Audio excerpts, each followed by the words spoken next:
Praise the lord. నీకోసం వేసే మాట అని దేవుని వాగ్దానాన్ని వింటున్న ప్రియ దేవుని బిడ్డలందరికీ హృదయపూర్వకమైన వందనాలు తెలియజేస్తూ ఉన్నాను. దేవుడు మిమ్మల్ని మీ కుటుంబాన్ని దీవించును గాక. ఈ రోజంతను ప్రభు తన సన్నిధిని తోడుగా చేసి తన అత్యధికమైన కృపను దేవునికి అనుగ్రహించును గాక. ఈ రోజు పరిశుద్ధ గ్రంథం నుంచి కొన్ని మాటలు మనందరం కూడా ధ్యానిద్దాము. మత్తయి సువార్త 13వ అధ్యాయము 43వ వచనం. నీతిమంతులు తమ తండ్రి రాజ్యంలో సూర్యుని వలె తేజరిల్లుదురు. ఆమేన్. ఒకసారి బిగ్గరగా ఆమేన్ అని చెప్పండి ప్రియ దేవుని బిడ్డ. నీతి కలిగి యథార్థమైన జీవితాన్ని కలిగి ఉన్నప్పుడు దేవుడు శ్రేయస్కరమైన ఆశీర్వాదాలను మనకు అనుగ్రహించే దేవుడై ఉన్నాడు. నీతి కొరకు ఆకలి తప్పులు గల వారు ధన్యులు, వారు తృప్తిపరచబడతారని దేవుని వాక్యం సెలవిస్తూ ఉంది. నీతి కలిగి ఉన్నప్పుడు అనేకమైన ఆశీర్వాదాలు, అనేకమైన వాగ్దానాలను బైబిల్ గ్రంథంలో మనం చూస్తూ ఉంటాం. ఈరోజు నిశ్చయంగా ప్రియ దేవుని బిడ్డ నీతి కలిగి జీవించడానికి ప్రయాసపడండి. ఏది ఏమైనా సరే నిశ్చయంగా నీతి కలిగి ఉండండి. నీతి చక్కటి గొప్ప బహుమానాన్ని మనకు కలగచేస్తుంది. ఈరోజు అక్రమంగా అన్యాయంగా జీవిస్తూ ఉంటే అనేకమైన అవకాశాలు వస్తూ ఉండొచ్చు, అనేకమైన మార్గాలు ఈ లోక సంబంధమైనవి అనేకమైనవి సమకూర్చుకోవచ్చేమో, కానీ ఆ నీతి మనము అక్రమమైన మార్గంలో వెళ్ళడం ద్వారా కొంతకాలం మాత్రమే మన ఆశీర్వాదాన్ని చూస్తాం, కానీ శాశ్వత కాలం మన జీవితాల్లో భయంకరమైన దుఃఖాన్ని, వేదనని అనుభవించాల్సి వస్తుంది. ఈరోజు ఏది ఏమైనా ప్రియ దేవుని బిడ్డ నీతి కలిగి జీవించడానికి ప్రయాసపడండి. నీతివంతులు తండ్రి రాజ్యంలో ఎలా ఉంటారంటే ఈ లోకంలో ఆశీర్వదింపబడమే కాదు, ఈ లోకంలో దీవింపబడమే మాత్రమే కాదు, కానీ నీతిమంతులు తమ తండ్రి రాజ్యంలో సూర్యుని వలె తేజరిల్లుతారంట. నిజంగా మనం చూసినట్లయితే 15వ కీర్తనలో కూడా చక్కటి మాటలు రాయబడి ఉంటాయి. ఎవరు ఆయన పరిశుద్ధ పర్వతాన్ని ఎక్కగలుగుతారు, ఎవరు ఆయన సన్నిధిలో నివసించగలుగుతారు, ఆయన గుడారంలో అతిథిగా ఉండదగిన వారు ఎవరు అంటే యథార్థమైన ప్రవర్తన కలిగి నీతిని అనుసరించేవాడే కదా అని చెప్పి దేవుని వాక్యం సెలవిస్తుంది. ఈ రోజు మనం నీతి కలిగి ఉంటేనే దేవుని రాజ్యంలో ప్రవేశిస్తాము.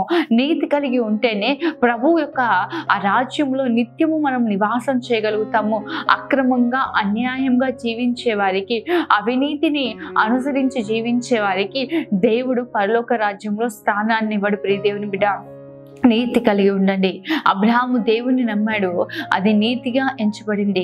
మనందరినీ కూడా దేవుడు నీతిమంతులుగా తీర్చి ఉన్నాడు. ఆయన అందరి విశ్వాసం ద్వారా మనందరము కూడా నీతిమంతులుగా మార్చబడ్డాం. ఈరోజు నీతి అనే పై వస్త్రాన్ని ధరించుకోండి అని దేవుని వాక్యం సెలవిస్తుంది. నీతి కలిగి ఉండండి ప్రియ దేవుని బిడ్డ. నిశ్చయంగా మనం చూసినట్లయితే మత్తయి సువార్త 25వ అధ్యాయంలో కొన్ని చక్కటి మాటలు కనిపిస్తూ ఉంటాయి.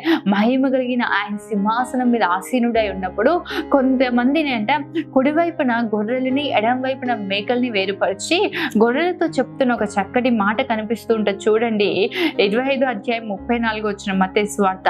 అప్పుడు రాజు తన కుడివైపున ఉన్నవాడిని చూచి, నా తండ్రి చేత ఆశీర్వదింపబడిన వాళ్ళారా, లోకం పుట్టినది మొదలుకొని మీ కొరకు సిద్ధపరచబడిన రాజ్యమును స్వతంత్రించుకోండి.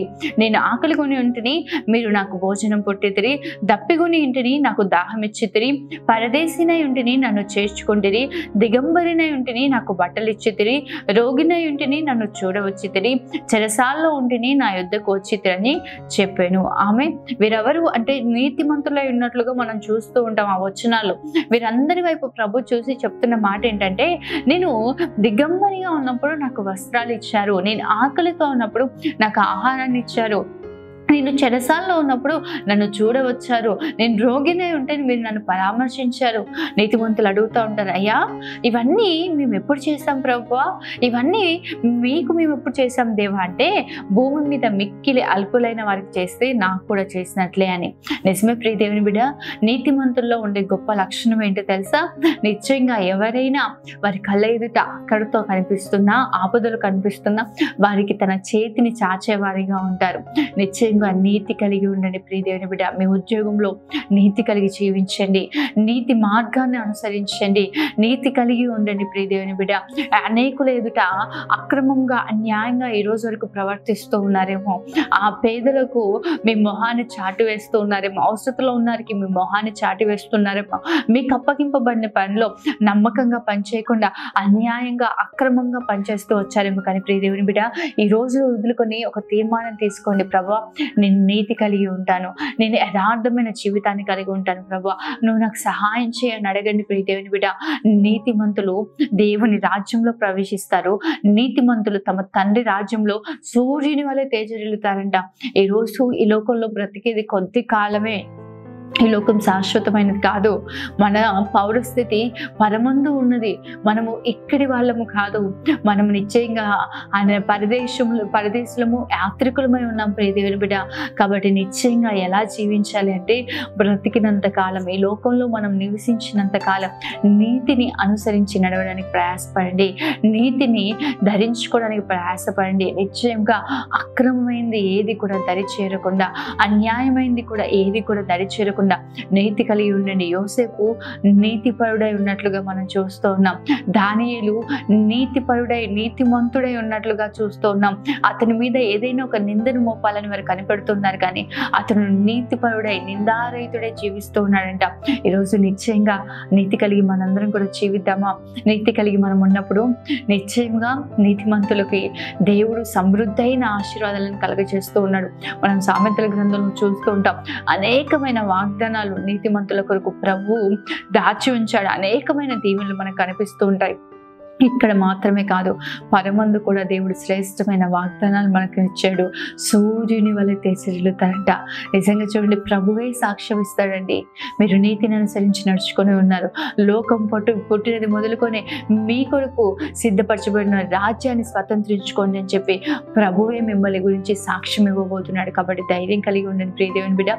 నీతిని అనుసరించండి, గొప్ప దీవెనలు మీరు కన్నులారా చూచుదురుగాక. ఆమె ప్రార్థన చేసుకుందాం.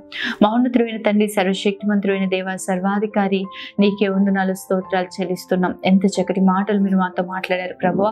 నిశ్చయంగా నీతిమంతులు తమ తండ్రి రాజ్యంలో సూర్యుని వలె తేజరిల్లుతారన్న ప్రభువా. ఈరోజు నీతి కలిగి యథార్థమైన భక్తి కలిగి జీవించగలిగిన కృప ప్రతి ఒక్కరికి దయచేయమని ప్రార్థిస్తున్నాం ప్రభువా. నీతిని అనుసరించి నడుచుకోవడానికి ప్రభువా సహాయం దయచేయండి. అక్రమమైంది, అన్యాయమైంది, అవినీతి అయినది ప్రభువా నీ బిడ్డల దరి చేరకుండా, అట్టి వాటిలో చిక్కింపబడకుండా ప్రభువా నీ కృపను, ఆలోచనను, జ్ఞానమును ఇచ్చి నడిపించమని యేసు పరిశుద్ధ నామములో వేడుకుంటూ ఉన్నాను తండ్రి. ఆమేన్. దేవుడు మిమ్మల్ని, మీ కుటుంబాన్ని ఆశీర్వదించును గాక. ఆమేన్. God bless you.